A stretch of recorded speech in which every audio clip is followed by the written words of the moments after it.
quiet.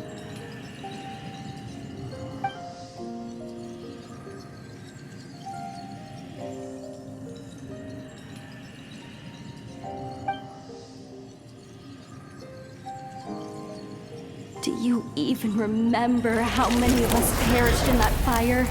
How many bodies were left to rot on the scorched earth? Yet you alone live on.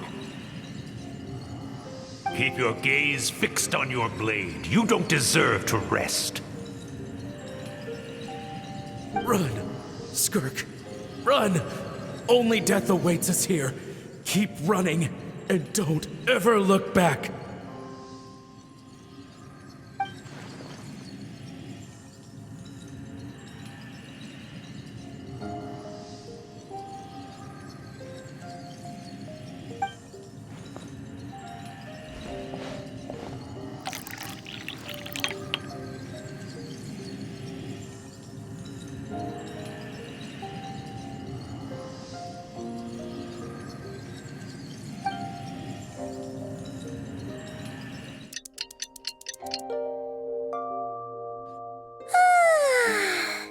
Getting an early night's sleep is the best.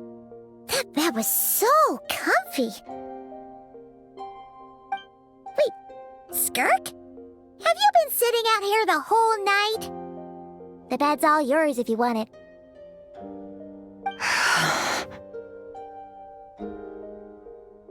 About 60%, maybe 70.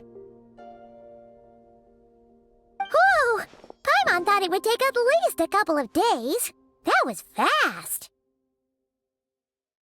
No, not fast enough.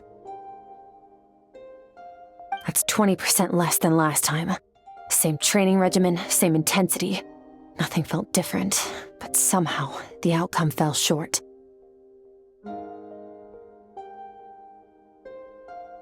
No, I think the problem's with me. I need to meditate for the next 2 days. Deep introspection should help me find the issue. Ooh, sounds intense. We'll watch over you in the meantime, then. Thanks. See you in 2 days.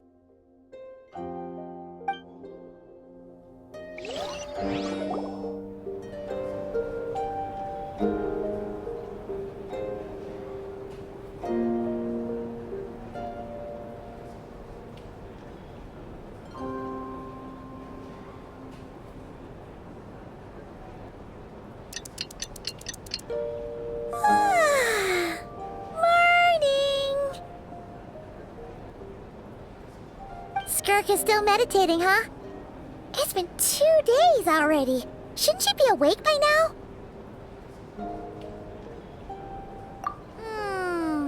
Paimon can't think of anything we can do to help.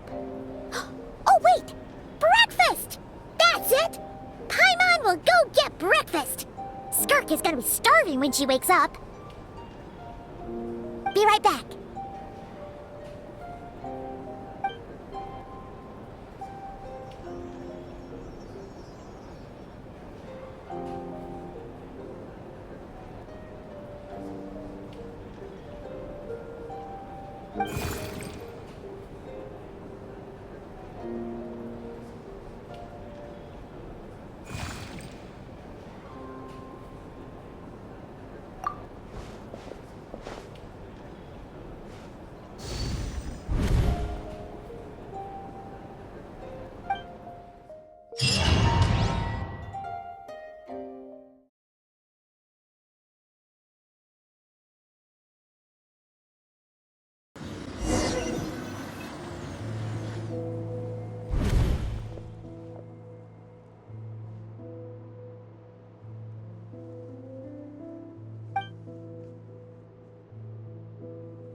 That's right. This is Skirk's inner world. Think of it as the threshold between the soul and dreams. This isn't your first time here, but what you remember is probably a space covered in darkness. I only managed to illuminate a small portion for you back then. Actually, it's my first time talking to someone like this. I only managed to break free and bring you here because the injury weakened her power. I guess that's why I can speak again, too. Call it fate, if you want. I think that's the word they use in this world for lucky coincidences like this, right? Now, before I take you to her, I gotta ask. You're the first outside visitor to ever come here, so what's your impression of this place? Oh, you noticed. This river represents Skirk's strength. Strength accumulates over time. It is the summation of a person's lived experience. So this river is where all the fragments of Skirk's life should converge into a single stream of memories and emotions, flowing forward as one. But as you can see, this river has been severed numerous times. It's because Skirk doesn't like who she was in the past. When all she sees reflected in the river is a disgraceful shadow of who she was, she cuts through water and rock with the sword of reason, severs her connection with the past, and begins anew.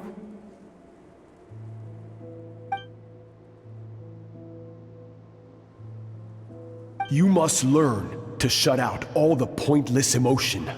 Crush the self that makes you weak, and become master over your physical form. This isn't my first taste of failure or losing power. When you fall, you get back up again and become stronger. That's how it is.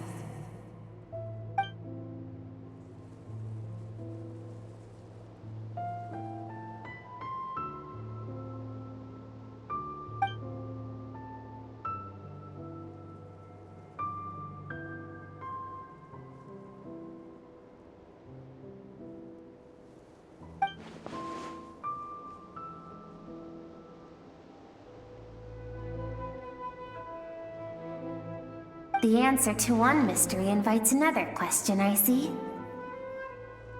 Let's follow the river upstream. There among the cliffs, among the memories etched into her heart, lies the truth of it all. Soon, you'll understand everything.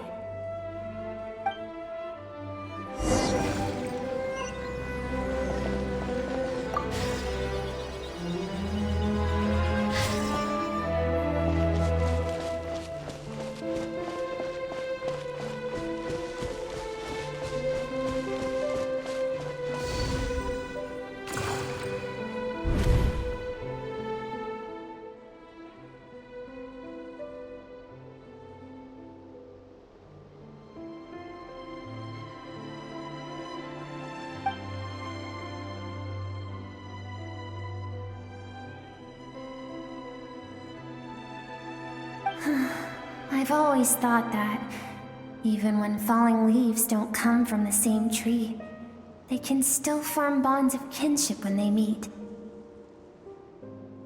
Like meteors, you both made a journey through the stars. Both travelers who have landed on a planet that is not your home. Yet, when she first noticed your presence, although she hesitated for a moment, she still chose to walk away. Indifferent as ever.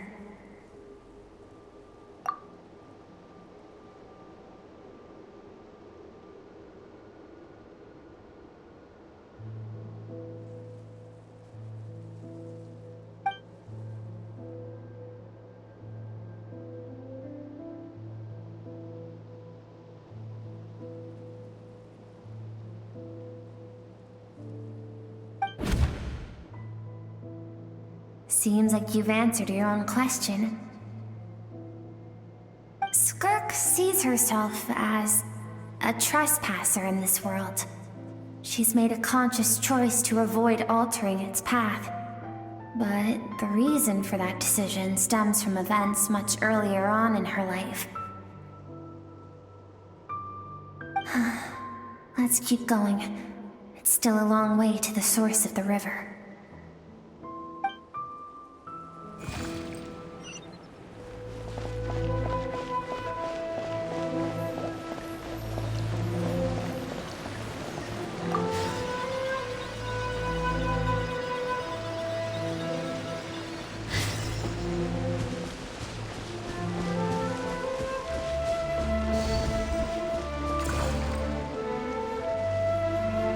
You now have what it takes to wield immense power. From this day forth, I shall teach you no more. No one can become a worthy warrior through imitation alone. I have given you fangs and claws. Now, you must learn to hunt. You wish me to travel the world beyond on my own, Master? Indeed. Make new friends. Embark on your own journey. And piece together a new future from the shattered remnants of your past. We will still have contact through the abyss. But know this. One day, I will take the life you worked so hard to rebuild and reduce it to ashes. Just like the fire that haunts your mind. Why would you do that? I have told you before, fear is the catalyst for human evolution. You have tasted loss. You have known fear, so deep it can be felt in the bones. But as living beings, we all have an instinct to detach from that which harms us. And thus pain dampens over time, and the acrid taste of fear becomes but a distant memory. Yet now, I have bestowed upon you the gift of fear eternal. It will drown you in the nightmare of your childhood, or it shall drive you to defeat me, whatever the cost.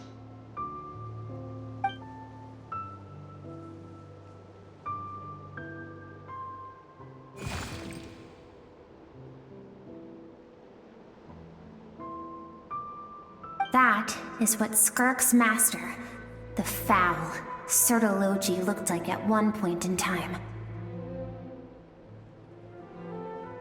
Of course, as a higher being, physical form is a triviality to him. He could appear as a beast, a human, or even a monster that defies description. The form you see him in here, clad in abyssal armor, is the one he usually wears when traveling through the stars.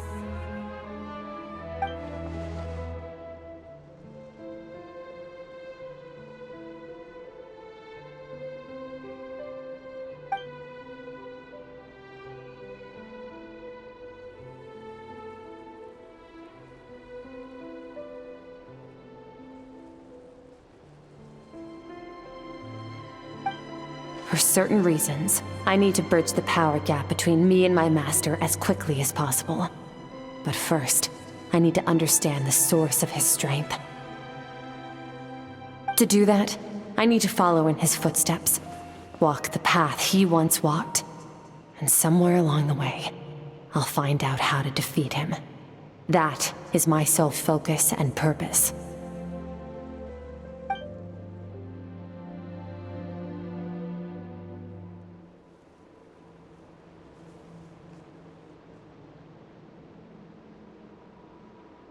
I'll let you in on a little secret. The real Sertologi is terrifying.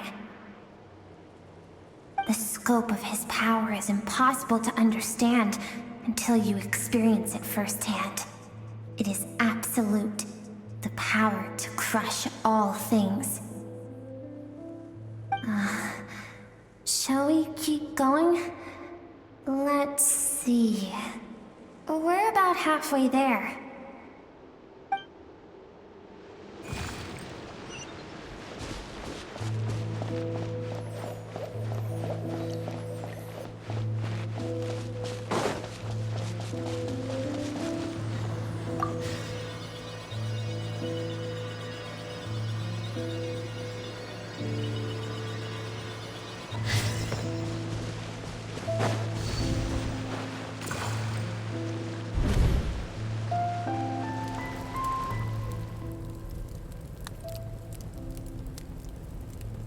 We've made it quite a ways already. This is Skirk, when she first began training under Sertologi. I have set your broken wrist. Tomorrow, you're to train twice as hard.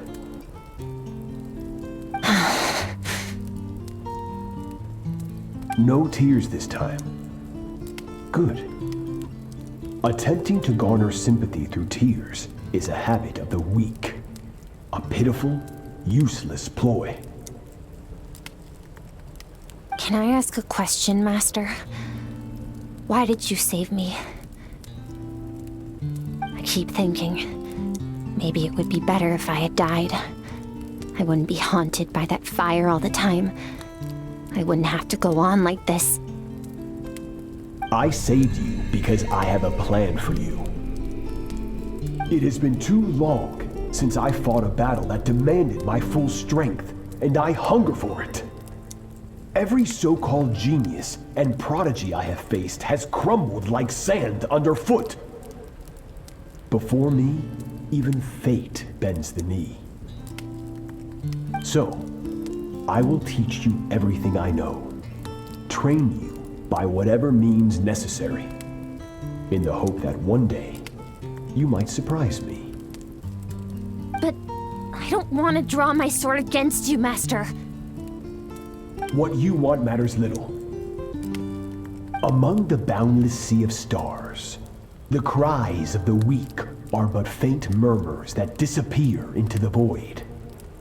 You of all people know that well. Yes, Master. From that day forward, all she knew was grueling training, emptiness, and fatigue. After some time, her talent bloomed, and she gained control over her emotions, like her master. How should I put it? It was not that human emotion disappeared from her heart, but that reason came to dictate all she was allowed to feel. I suppose it was at this point that she became the Skirk you know today.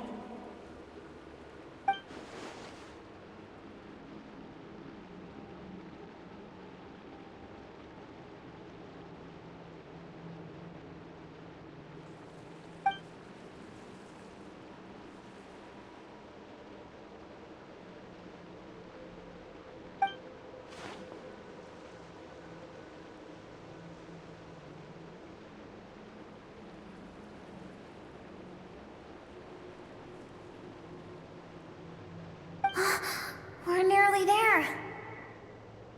I almost don't want to reach the end.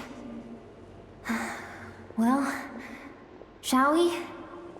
This is the final stretch.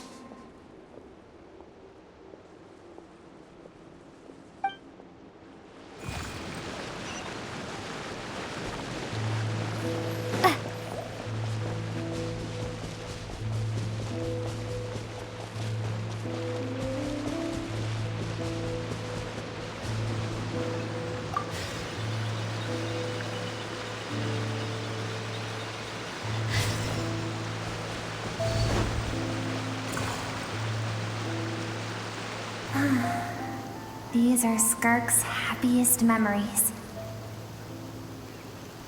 What a simple and carefree time it was. Wisps of clouds dotted the sky. The sun bathed everything in golden light. And when song filled the air, not even the shyest of flowers could resist swaying along. This is Skirk's homeland. She was so curious about everything as a child, always skipping school to go exploring instead. There was so much to discover. The treasures at the bottom of the sea, the secrets beyond the stars, and that merchant ship packed with adults wearing those strange clothes. Yes, the ship. That was the beginning of the end. It was a spaceship. When it arrived, the people that disembarked wore smiles on their faces and spoke of friendship. They claimed to be merchants from a neighboring planet, looking to establish trade. Skirk's parents, her relatives, her neighbors, everyone welcomed the newcomers with open arms and allowed them to explore the planet. To them, the visitors were guests and should be treated with hospitality. No one had any idea of what was to come. Several months later, an army of unknown origin arrived without warning and carried out a ruthless campaign to destroy everything and everyone on the planet. Skirk had skipped school that day, like so many times before, so she was not caught in the immediate wave of destruction. But when she came home that day, only fire and ruin awaited her. Countless people cried out to her for help.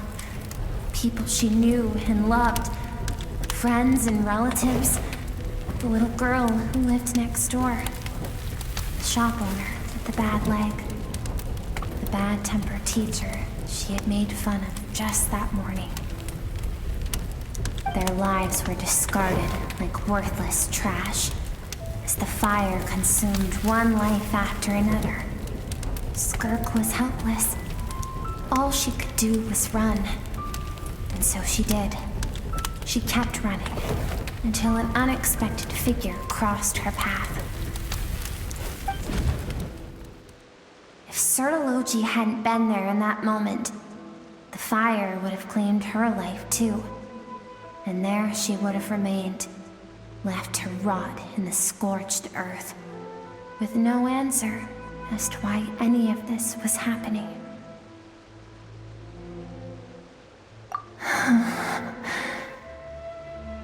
Because she and her people were seen as a threat. As the initial merchant ship explored the planet, they discovered that it hadn't always had the condition to support life. Yet there was evidence of human activity, even during the periods of extreme heat or cold in the past. Further research revealed that, over time, the people of this planet had evolved the ability to adapt to any type of environment or energy source. For that reason, the outsiders viewed them as a potential threat and decided to eliminate them before the threat could rear its head. And so, the army was called, and the so-called danger was wiped from the face of the planet. Senseless, isn't it? Deemed a threat because of a gift they didn't even know they had. Perhaps it was their own innocence and kindness that doomed them. But in the end, that was lost to the blaze as well.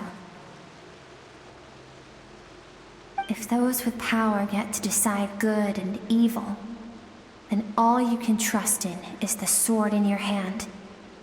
And so, before death could claim her, she ran. She ran and never stopped.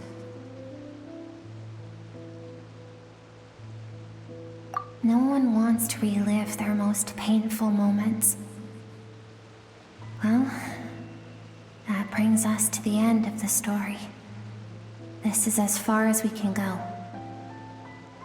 Skirk is waiting over there. For both of us. Let's go to her. It's time to fulfill my purpose. And my greatest wish over all these years.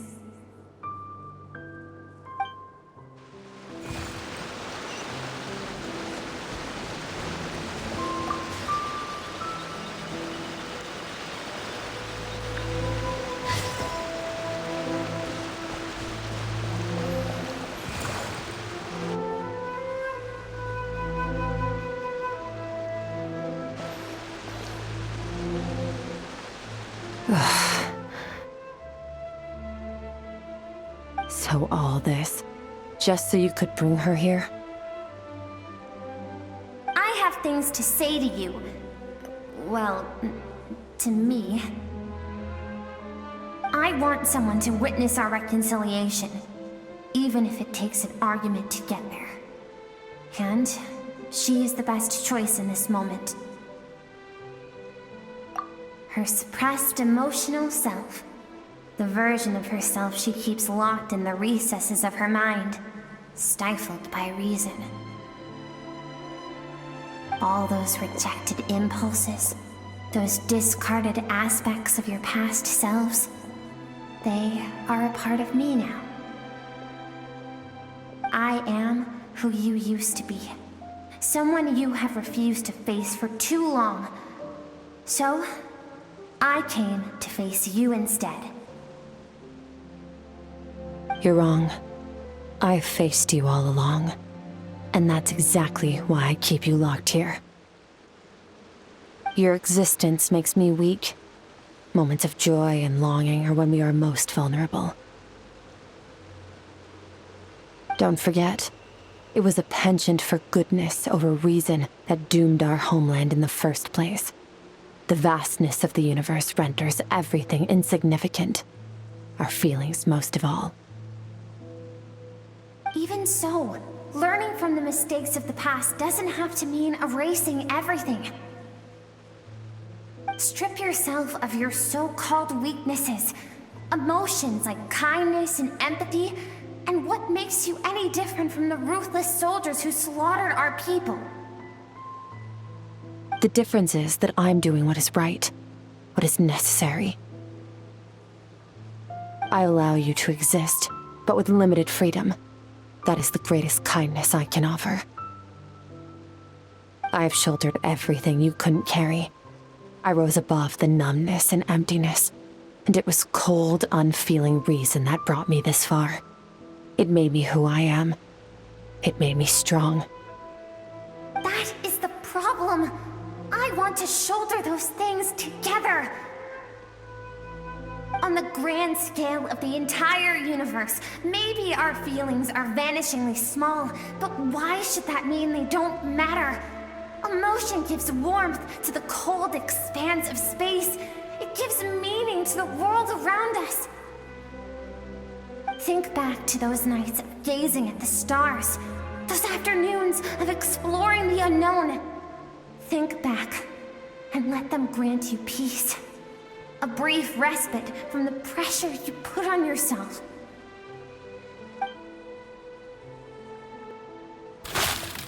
That isn't what we need. It's exactly what we need. Aren't you curious about why recovering your strength has taken longer than normal this time? Finally, you get to the important part. That is the only answer I came here to find. Then look around. Look at your inner world. You cast aside your dreams and curiosity, and in doing so, you lost your original motivation. You severed all connection to who you used to be, so you can no longer draw strength from your past. Now, the only things driving you forward are fear and survivor's guilt. But these cannot take you far enough. And so, this river, the source of your strength, grows more polluted by the day. And do you think that means I should seek help from a weak little thing like you?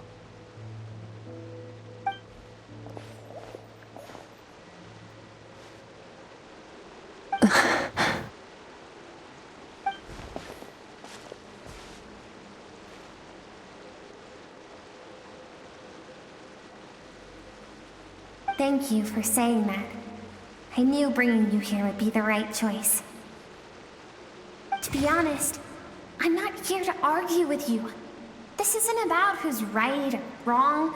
And in fact, I agree that in order to make it through the wake of that tragedy, we had to distance ourselves from the pain through reason over emotion. But what is right at one point in time isn't always right forever. I know you will never forget that fire. I know the fact that you were the sole survivor fills you with guilt. And I know that among the voices that haunt you, mine is there too. Because deep down, you know that you didn't turn out to be the person you wanted to be. All those unfulfilled hopes are like knives to the heart. And I don't want you to hurt anymore. So even if you can't accept me, I hope, at least, that you can let go. I keep thinking, maybe it would be better if I had died. I wouldn't be haunted by that fire all the time. I wouldn't have to go on like this.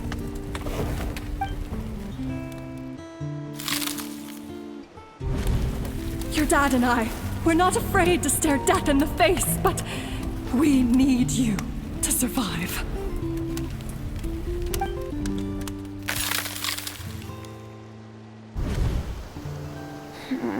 I'm sick of being a kid. There's so many amazing things out there, and I'm ready to see them all.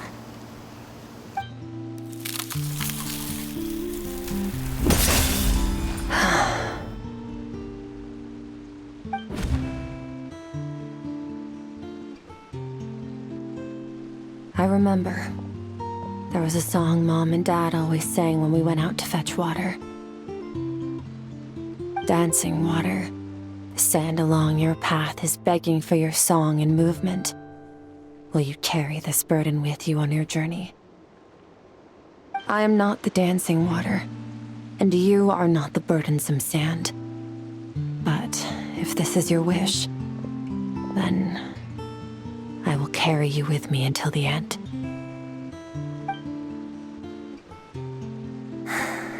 Thank you. I should be thanking you.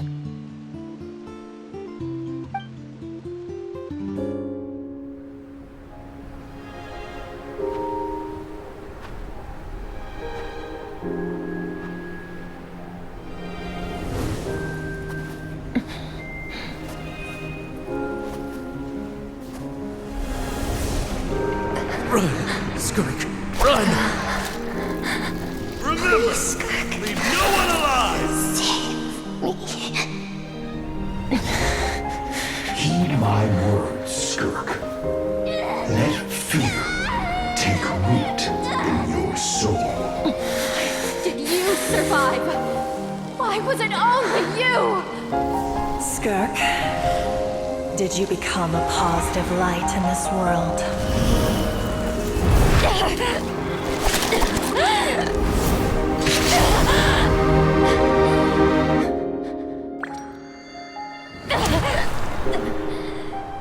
Hey, this doesn't have to be the end.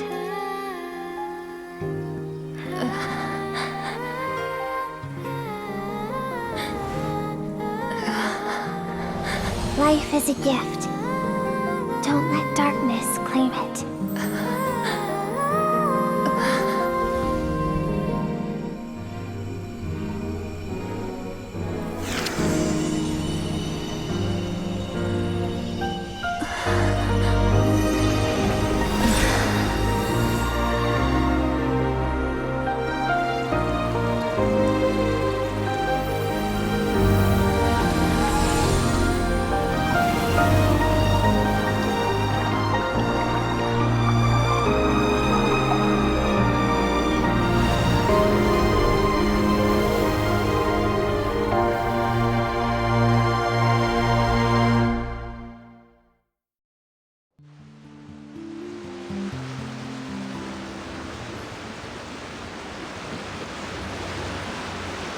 So, you saw my memories then.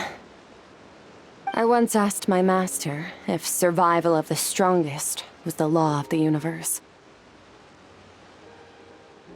He said no, but in a world without order, those with no moral boundaries tend to be the ones who survive.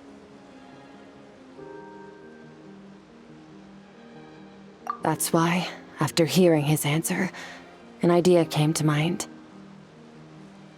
An idea that, one day, I would create a new world order. One in which there would never be another tragedy like that fire. One in which power was not the law of the land. But that means I must defeat him. Because my master, Sertologi, is, at the core, a defier of all rules and order. Yes, and not just because of the gap in our abilities, but also because I have no reason to see him as an enemy. Although his decision to train me was not made out of kindness, he did everything a master should. He saved my life, taught me the sword and the principles of strength, and for that, I respect him. I know, and it's not something I want, but Master never goes back on his word. I have to treat everything he says as a promise. He's no longer into that, but he sends me messages through the abyss every now and then. Most of them are simple greetings, or an answer to one of my questions. Every time I hear from him, my heart skips a beat. And I wonder if this is the moment where he'll finally appear before me and tear down everything I've built to pieces. Maybe that means I do live in eternal fear, just like he said. Yes, I respect him, but I'm also afraid of him. And for that reason, the pursuit of strength consumes every moment of my life. I don't know what Master has planned, but I have to be ready. Help me? Why? This isn't your fight.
Oh, you're finally awake!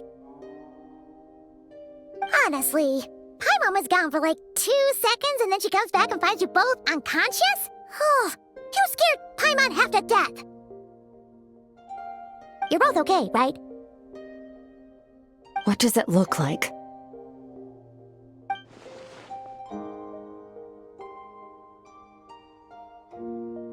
Only water from the source can cleanse the rot and filth that flows from the past into the future. I taught you to incorporate the experiences from your journey into how you fight. I suppose what happened today will become an inseparable part of who I am. Okay, so Paimon feels like she's missing some important context. But whatever. Paimon brought back tons of delicious snacks! Let's dig in!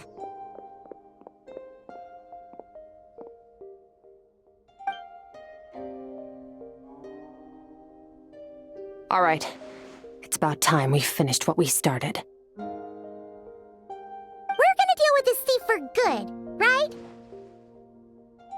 This time, I'm not going to tell you to hold back. But having digested even more power in the meantime, he's going to be tougher than before. The good news is, we have no reason to pull our punches this time. So, let's go. Same place as last time.